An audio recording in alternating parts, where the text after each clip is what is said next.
Politics, by its very nature, is evil and nobody should ever participate in it. I'm going to explain why in this video. William Douglas tells us about his story. All told, in the last few years, I've lost no fewer than 3 friends that I've known since high school. 4 if you count a friendly acquaintance, every single one of them over opinions I've held and beliefs I've had since before they ever met me. My views on homosexuality, gender identity, alcohol, government regulation, or the power of free markets haven't changed in the near 2 decades any of them have known me. Never before have any of these stances ever made me a bigot, enemy, or hateful troll before, yet now that is apparently the case. Ironically, I've been dismissed as both a Trump supporter and a libtard socialist moron often in the same day. People I've known for a long time, for decades, people who should have known me better, mock and dismiss me, not because I'm uneducated on a topic, something some of them have even readily admitted, rather it is because I disagree with them. I remember 2 friends simply dropped all communication with me over a discussion about net neutrality, where we disagreed about the role and effects of government intervention on the internet. Others have dropped me because I oppose giving hormone treatments and surgeries to children. Still, others have dropped me because of my religion and the way that I talk about faith. So, what causes this divisiveness? Why would people who have always disagreed with me on a variety of subjects but found within one another something of value and joy suddenly cut off all contact with that person? Because in recent years, political rhetoric has become more and more hardened. Polarization has increased dramatically, with more and more people looking at those who disagree with them as opponents that need to be broken in order for them to obtain their goals. This is because our political beliefs have in recent years become more and more part of our core identities, defining who we are, and therefore rendering those who disagree with us as an other who threatens who we are and society as we know it. As a result, we don't see people anymore with whom we are disagreeing, we see objective enemies in the way that need to be removed. As Dr. Mark Hetherington, professor of political science at the University of North Carolina, explained it, quote, "We develop these caricatures of the other side. They're just not like us, and not only are they not like us in politics, they don't drive the right car, they don't drink the right coffee, they don't drink the right beer, they don't eat the right food. It's like a bad relationship. We just don't have anything in common with each other anymore." End quote. At the same time, the way that we seek out people who think like us in the internet makes it increasingly easier to surround ourselves only with people who agree with us. The more extreme we become in our convictions, and the more we are disposed to see those who disagree with us as evil, insane, etc. Harvard professor Cass R. Sunstein calls this group polarization and describes it in this way. Quote, "My principal purpose in this article is to investigate a striking but thus far almost entirely neglected empirical regularity, that of group polarization, and to relate this phenomenon to a number of issues in law and political theory. In brief, group polarization arises when members of a deliberating group move toward a more extreme point in whatever direction is indicated by the members' pre-deliberation tendency. Like polarized molecules, group members become even more aligned in the direction they were already tending. Group polarization is the conventional consequence of group deliberation." End quote. This is what I've been experiencing with my lost friends. In the past few decades, they have all been migrating towards political enclaves, such as California or Texas, where their political identity is dominant. They have become more and more to see those who disagree with them as threats and treated them as such, including people such as myself, whom they've known for years. Again, this is William Douglas sharing his experience. They've stopped seeing the individual in front of them and instead treat all people who have any seemingly similarity of opinion as part of the great, amorphous, monstrous enemy out to destroy everything they think is right or just.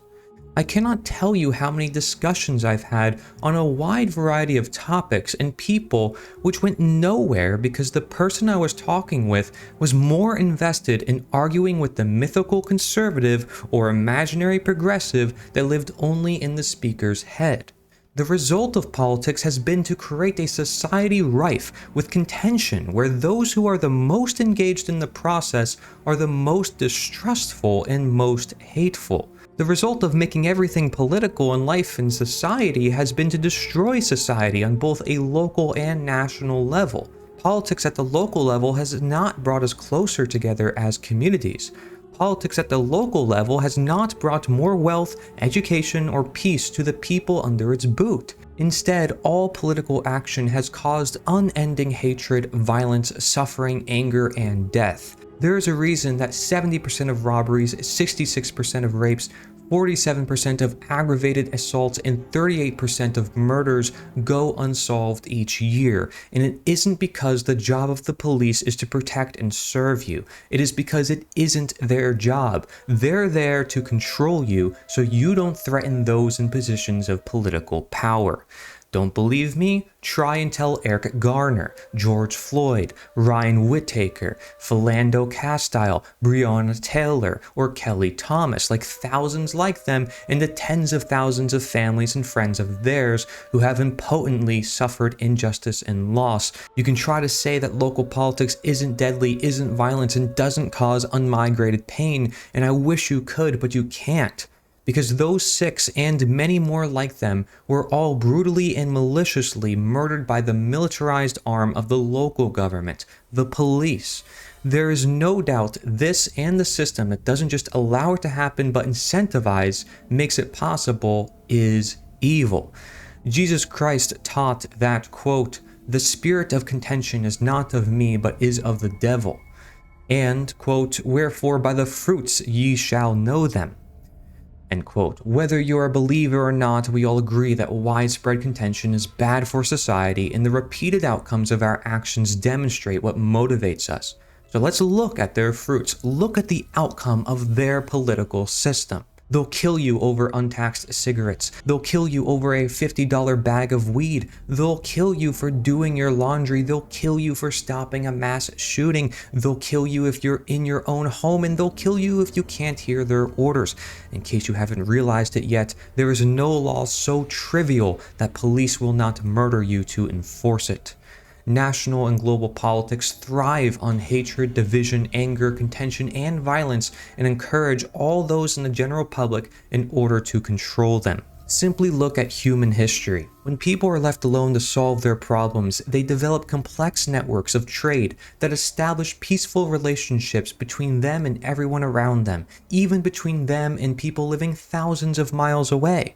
This is because everyone realizes that peaceful relationships are superior and more beneficial than violent relationships. But the moment governments get involved and start controlling the interactions of people across political boundaries, as soon as formal political organizations are established, everyone everywhere suddenly becomes a threat. Wars erupt over the most meaningless events, and bloodshed, slaughter, and death run rampant. Why? Does the destruction of your enemy bring you prosperity or safety? Of course not. It destroys everything they had and all they might have traded with you, cost you unmountable treasure in your own resources, and worst of all, leads to the extermination of human lives. Who knows how many Newtons, Einsteins, or Da Vincis have been ground into a bloody pulp beneath the tread of a soldier's jackboot or sandal? If the outcome of your system is this, then your system is evil. There has been many people, often women and children, murdered in America's drone bombing campaigns since 2002. Immigration is the same. The idea that you can beat, cage, or kill another person for merely crossing an imaginary line should be repulsive to everyone who hears it. It certainly was to the American founding fathers. That is why the U.S. Constitution does not authorize the federal government to regulate immigration in any manner. It has no power to restrict who can and cannot immigrate to the country, nor when or how. Nor is it authorized to violate the rights of people based on their national origin.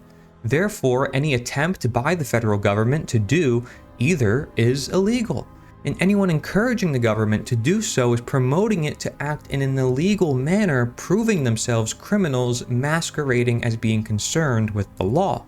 Thomas Jefferson clearly explained this as early as 1799 in the Kentucky Resolutions, in which he declared one of the first attempts at the federal government to try and regulate immigration was illegal and should be nullified. Yet, the American government persists using military violence to imprison immigrants crossing the border in giant prison complexes that are essentially concentration camps for political prisoners. The system that encourages us to see another human being as our enemy simply because they're born on the other side of a national boundary, such that we feel justified in beating them, caging them, killing them, hunting them like animals, and seizing all their wealth, destroying their families through deportation and asserting control through terror and violence, is undoubtedly founded upon contention, anger, and hatred. In other words, is undoubtedly built on the foundation of hell. This is to say nothing of the way that the US has unleashed military force against civilians recently, the ways in which the system of taxation forces us to fund that of which we are opposed, which in turn generates hatred for those we feel are compelling us and those who we perceive to benefit from this theft, or the myriad other ways partisan politics invents and exaggerates problems in society in order to profit politically from the anger and hatred created. Can anyone look at the long, failed history of the state, of political action in government power, from the unending wars and uncountable numbers brutally slain to the way that it incites hatred and division among people and nations for political gain, and not see the work of Satan? This program of ruling through blood and horror upon the earth, of taking and maintaining power through violence and terror, is deeply satanic in nature and has been from the days of Adam and Eve. The utopian project of the state, a fantasy built on the delusion that if you give a small group of people the power to terrorize, rob, beat, cage, and kill any who challenge them, that the result of this will be social harmony, liberty, and prosperity, is a proven lie. More than that, it is rotten and evil to its core. It is time to discard the stupidity and embrace peaceful forms of social organization that do not rely on violence, such as libertarianism, voluntarism, and anarchy before it is too late. Thank you very much for watching. This is an article written by William H. Douglas of the LatterDayLiberator.com. Of course, he was sharing his experiences as well in this article, where he just goes over a bunch of examples saying, hey, look at this imaginary border people are worshipping. At the same time, they're worshipping pieces of paper that say that people can take other people's money and give it to some other people. I mean, it's all wrong. Every side is wrong here. You know, you want to say, well, let's have a closed border because we don't want people coming in getting free stuff, or we want an open border so they get free stuff. And people are like, well, why have an open border? Because they're going to get free stuff. I mean, yeah, no one should be getting free stuff like that. But at the same time, we shouldn't be believing in some imaginary line that now gives us the right to violently coerce other people, because the taxation is backed by violence. And the border is backed by violence. Why do we need to legitimize violence? Why do we need to legitimize this authority that we see in other human beings? Are we not all equal? I'm going to put some questions on the screen for you, and I want you to think about these questions. Ask yourself these questions, because I want you to find out for yourself, are you morally consistent? And maybe you think, well, we can't have a limited small government localized. I'm going to refer you to our last video that we did talking about anarchy and how it's actually the only moral position. And again, we offer questions, we challenge your mind. So often the independent media, the mainstream media are not going to be sharing with you these ideas, but yet these are the ideas that hit to the root, the core as to why democide, the number one cause of unnatural death, happens to begin with. World War II, for example. We can prevent that if we understand this. That's how powerful this information is. Here's a quote from Henry Clark Wright, a 19th century abolitionist. The following points have been established. 1. All human governments have been invested with the war-making power. And 2. All human governments have considered war power essential to their existence. The proof of this is found in the theory and practice of every government that is or has been. If there be an exception, it is thine to present it, for I have never heard or read of one.